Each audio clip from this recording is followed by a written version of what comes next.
If you went to school in 1970s Britain, the day didn't end when the bell rang. It released you into a world that feels almost impossible now, a world without smartphones, without live location, without group chats, and without parents checking in every 10 minutes. After school wasn't scheduled. It was a whole second life. A few hours where the street became your playground, the corner shop became your reward system, and home had its own rules waiting for you the moment you walked through the door. So here are 15 things almost every British kid did after school in the 1970s.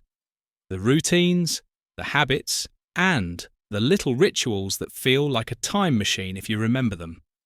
And as we go, remember, not every kid did every single one, and life depended on town, money, and family. But these are the patterns that show up again and again across the UK whenever people talk about growing up in that decade. 1. Dropping your bag. Anywhere. The first move was always the same. You came in and dumped your school bag on the floor like it weighed a ton. Hallway, kitchen, stairs, doesn't matter. And if your mum cared about tidiness, you'd hear it instantly. But that bag drop was a signal. School is over. 2. Getting told to change out of your uniform wasn't just clothing. It was a rule. So a lot of kids got the same instruction the moment they walked in. Get changed. Don't ruin that. Because clothes cost money and uniforms had to survive the week. So you swapped into play clothes and suddenly you were back to being yourself. 3. Tea or something to eat before going back out. Most kids didn't come home and cook themselves a meal. They came home to a quick after-school snack. Toast, biscuits, a sandwich. Maybe beans if you were hungry. Sometimes leftovers if there were any. And almost always a drink. Often tea, even for adults. And sometimes for kids too, depending on the household. Not because it was trendy, because it was comfort. 4. Being sent to the shops with a note and coins. This is one of the most 1970s Britain memories of all. You didn't order online. You got handed coins, real coins, and maybe a scrap of paper with a list. Bread, milk, fags for Dad, something small. And you walked to the corner shop like it was normal, because it was. Kids ran errands constantly. It taught responsibility early. It also made you feel grown up. 5. Knocking on a mate's door and asking, "Can he come out?" No texting. No, "Where are you?" You just went. You knocked. A parent answered. You asked if your friend could come out, and if they couldn't, you moved on to the next door like it was a mission. And the street slowly filled with kids, one by one, like it was assembling itself. 6. Playing football in the street. In the 1970s, the street was a sports ground. Jumpers for goalposts, a battered ball, arguments about whether it hit the wall or went in. And yes, cars existed. But in many neighbourhoods, there were fewer cars than today, and when a car came, everyone shouted, "Car!" The game stopped, the ball got dragged to the side, and 2 seconds later it continued like nothing happened.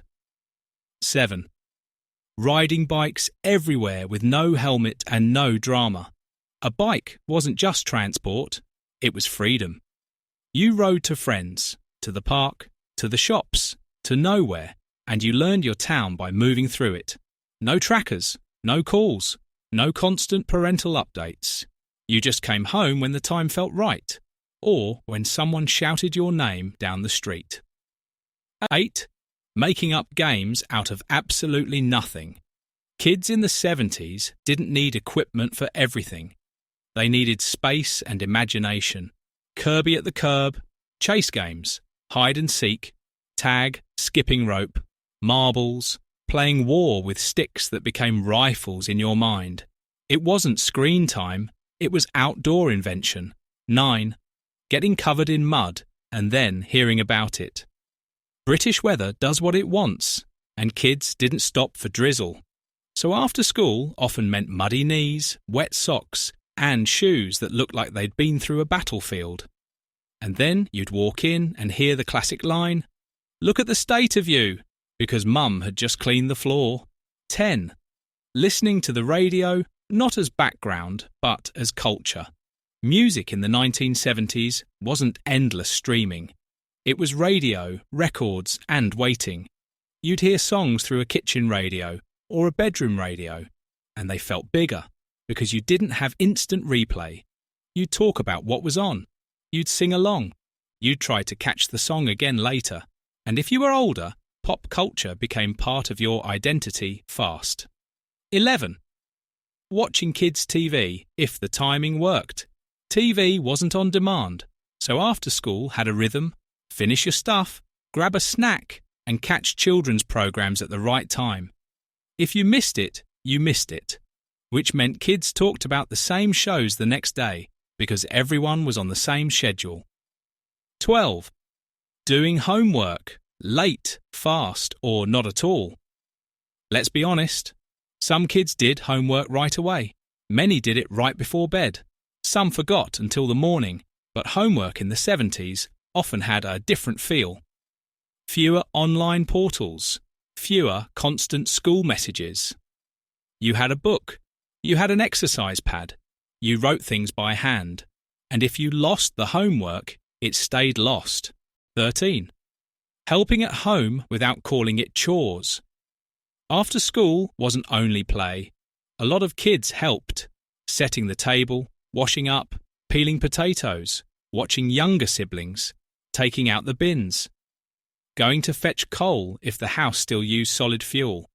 It wasn't family bonding, it was just what you did, and it made kids feel like part of the household machine. 14. The bath routine and the rush to get it done. In many homes, baths were scheduled, especially if there was one bathroom and a whole family. So after school might include, "Right, your bath tonight." And you knew the order. You knew the timing, and you knew you had to move fast because the room was cold and the next person was waiting. 15. Coming home when the streetlights came on. This is the big one, the unofficial curfew. In many areas, children were expected home at a certain time, and often it was linked to daylight or streetlights. When it got dark, you went in. Sometimes you heard your name shouted down the street. Sometimes you heard a whistle. Sometimes you just knew you were pushing it. And when you finally came home, you had that very specific feeling, cold hands, warm house smell, and the day shifting into evening. And here's what all of that really means. After school in 1970s, Britain wasn't only fun. It was a training ground. It taught independence because adults weren't hovering. It taught social skills because you had to deal with people face to face. It taught responsibility because errands and helping at home were normal. And it taught resilience because British weather and British houses didn't always make life comfortable. It wasn't perfect. Not every childhood was safe. Not every home was warm. Not every street was friendly. But for millions of people, those hours after school created the strongest memories of all, because they weren't controlled by institutions. They were controlled by kids. And if you grew up in that era, you can probably still feel it. The weight of the school bag hitting the floor, the dash back outside, the sound of a football bouncing off a wall, the smell of toast or tea in the kitchen, and that moment when the streetlights came on and you knew today is over.